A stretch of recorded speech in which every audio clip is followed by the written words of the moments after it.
the fifth cattle steer that's been mutilated since mid-spring of this year. North American livestock farmers are also dealing with a strange phenomenon that's been classified as a close encounter of the second kind. Although this one is as repulsive as the crop circles are beautiful. Since the mid-60s, some ranchers in the American and Canadian West have been finding dead animals in their fields. Investigators have dismissed predators as a probable cause because there are rarely any tracks around the body, not even the tracks of the animal itself.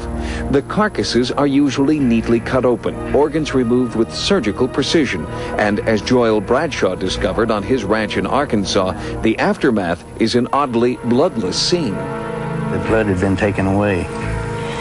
There was no blood, nowhere. You could take a white piece of cloth and lay in it, and you didn't get no blood or nothing.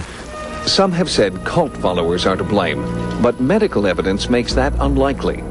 Tissue samples sent to Oregon State University for testing showed that high heat had been used to make the strange rippled incisions, heat like that of a medical laser.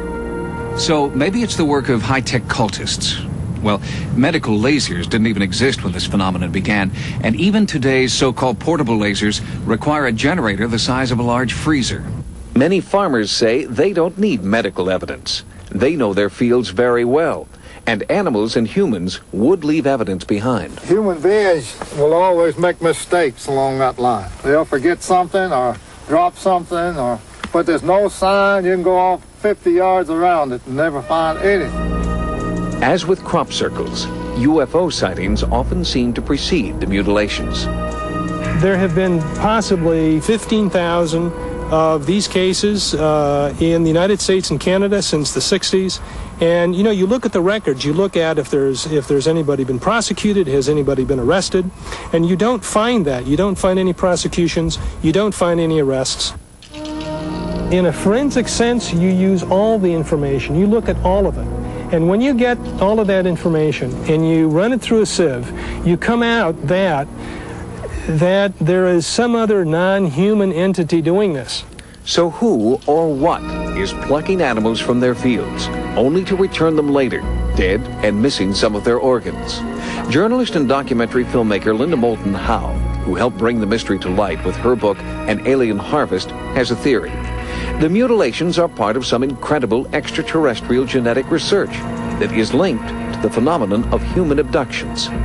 What's unknown is the genetic experiment to make something from our DNA, the cattle DNA, other animal DNA, and take it away somewhere? Or is it to make something that is going to cohabit with us on this planet?